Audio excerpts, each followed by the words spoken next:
All right, so we had such great luck with that last bike that we had, the 42 Harley that came from the junkyard. We decided to go to our own junkyard and see if there's another gem hiding in the rough. Because, you know, might get lucky twice. And this is where they sent us to. Here's a side-by-side. Oh, there's bicycles. Some mag wheels. There's a welder, Craig. Here's some motorcycles. The Virago. Yeah, it could be. Yamaha. Be a Virago. It's not bad looking. Frame looks good except for the swing arm. In the post-apocalyptic world, this is, people who have junkyards like this is gold. Because I feel like a lot of this stuff could be fixed. Yo, you think we could make something like jet ski, snowmobile, ATV, motorcycle, like mash up? Ooh, what do we got up here? It's an old modified frame. There's another one over there. Hey guys, there's a motorcycle seat. There's probably snakes in there too. Yeah, probably snakes in there. Looks like 70s Japanese era. Made in Japan.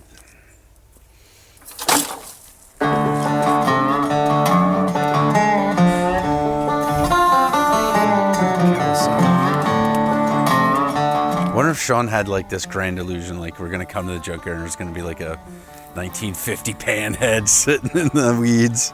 And Craig was right. That was exactly what I'd hoped to find. But like most junkyards out there, this one had been picked dry. And my dreams of finding another old motorcycle relic to revive and drive home faded away. We went to the internet and found a motorcycle that I couldn't believe was actually real. Well, I guess we start walking back.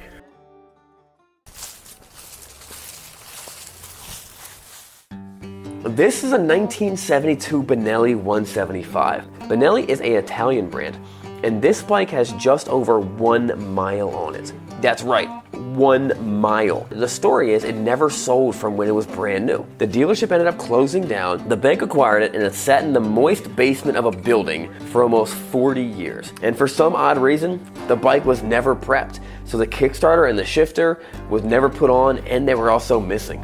But somehow we need to get this bike running and attempt to ride it home. And if anyone can do it, it's Craig. Street or yeah, trail. that's the way I understand. Guy said, you know, you're right. You could ride them to the track and then flip it, go on the track. Check that out. Looks pretty good. What side is the gear shifter? This side, and that side should be the. This side should be the gear shifter. Yeah, this You mean is. the opposite. Yeah, it's a right side shift. Okay, it kicks back. I think so. Because that looks really easy. This is not splined. Those two, Somebody's starting one. See if it's a front kick or a back kick. You want to try to put a chain on it? yeah. It is really clean. So initially what we're just trying to find out is see if the thing will actually turn over. Something here is not right. So we're trying to make sure that the engine's not locked up. Maybe there's a reason the bike was never sold or only has 1 mile on it. If the engine is seized, then the chances of me riding this thing home are slim to none. Normally, turning over the motor would be easy. Either we'd put the bike in gear and then push it down the road, or we'd press the start button, or we would use the kickstart. But this bike has no electric start. This bike has no chain connected to the tire, connected to the motor, so we can't push start it, and it's also missing the kickstarter. Warranty. I was just gonna say it's under warranty yet. There we go. There you go. There we go. Step number 1 is the motor free.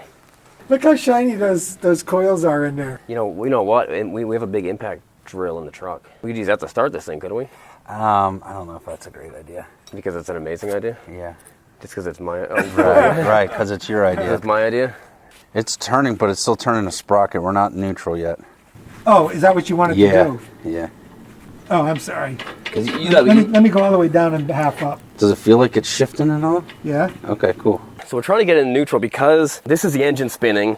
This is it connected to the wheels, to the transmission. You can see they're both spinning at the same time. When we pull the clutch, it should disconnect it. It's not. So the next thing is most likely the clutch basket's stuck. So the clutch basket's on the other side. We're gonna pop that open. I'm gonna buy this thing before we go crazy tearing it apart or what? How much is it? $1,500. I like it. Watch out, Craig. Coming in. That's a, don't screw up my bolts here. You get the long one in the short hole.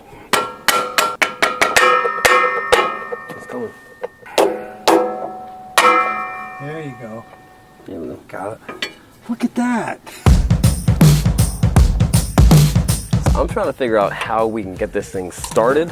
Craig's trying to figure out how we can, that it will start. Another problem we're having is figuring out a way we can get this thing to shift. You think we should go to the junkyard, just grab as many shifters as we can to see if hopefully one fits? Okay. So we're making sure we don't mess up the bike. We're trying to get it running by messing up the splines on the output shaft for the shifter shaft. So try to open this one up, see if that one will work. Just putting the vice grip on there with the rag really kind of chew it up. Half the stuff we're doing is just trying to put parts back on the bike that should have been there. So if it had a chain, just push it. If it had a shifter, you know, like if the bike was complete, it's a whole lot easier to get them running. That's why you see a bike that people start tearing parts off of. And none of the extra shifters that we brought were fitting on this very large, unusually large spline. But when I was out back peeing in his yard, I saw another bike that had a really big fat shifter. So I yanked it off, and hopefully that works. Hey Craig. Hey Sean, I'm not helping. I think I may have found what we're looking for. Awesome, bring it. Craig, tell me that this does not fit. That would be sweet. Look how huge that is. It's ginormous. Ginormous. Okay. While Craig's over there doing boring stuff, I'm gonna try to tighten these handlebars. I cannot use extensions. Get that thing out of here. What is holding this thing up? It makes no sense. It's a little big. So then that means this isn't gonna work. Right? Because that would be too easy. Hey, look at that. Nice and smooth steering, just like I suspected. Just like you were planning. See, this is like a steering damper. Craig didn't know about that. I'm glad Sean's around to teach me stuff. That is super helpful. If this thing had all the parts, we'd be driving this home by now. Yeah. We would definitely be really close to having it fire. Braking tip is adjusted slightly back into the alignment bolt. Yep, for proper clearancing. While Craig's over there reading instructions, like a man, I'm just taking things apart.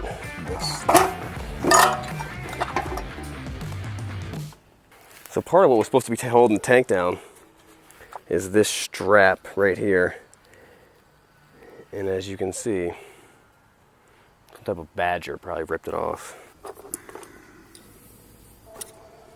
It works. It's funny. Like, do you ever think it'd be like laying in some guy's driveway on a Thursday working on a 1972 Benelli?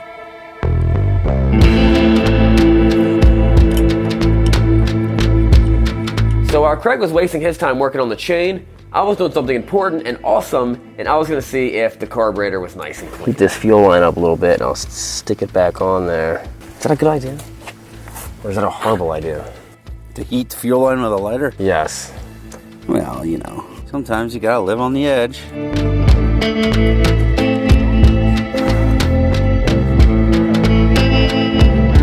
Look at this down here. This is where the plastic was wrapped around the seat. That covered the plastic off. Oh, you took the plastic You took off? the plastic off the seat? It blew off when I was bringing it Yeah, home. you took it off because you loved it. You loved seeing that. Smell that satisfying feeling. Smelling that fresh smell of Italy. So what's your game plan? Ride this thing into the sunset. Well, to get... Gets it? A little bit. That's the worst. I was gonna say, I just realized we did not bring gas, oil, pretty much anything. Money. Money, yeah, money. We're really bad at this. We were on time though. We were on time. outdoor lawn equipment, but just to get it. Yeah, that won't matter. That'll be fun. Well, no one. Okay, here we go. All right, good. Fuel's coming out of it. Did it fill up? Yep. It's gonna pop off. I'd be surprised if it didn't fire up and I don't just drive this thing straight home right now. You spray that in first and then try to pop it? Yeah, and while it's going, I'm going to try to spray it again. All right, get a good spray in there. All right.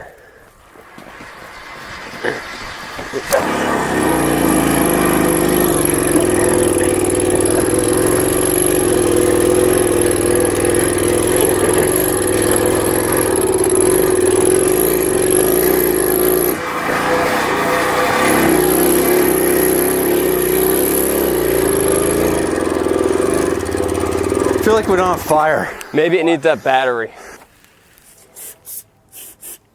Right. So this did not go exactly the way we planned, but we are not done. We will get this bike running and we will attempt to ride it home, I think. That's all gonna happen next time. Stay tuned, subscribe. We'll see you guys later.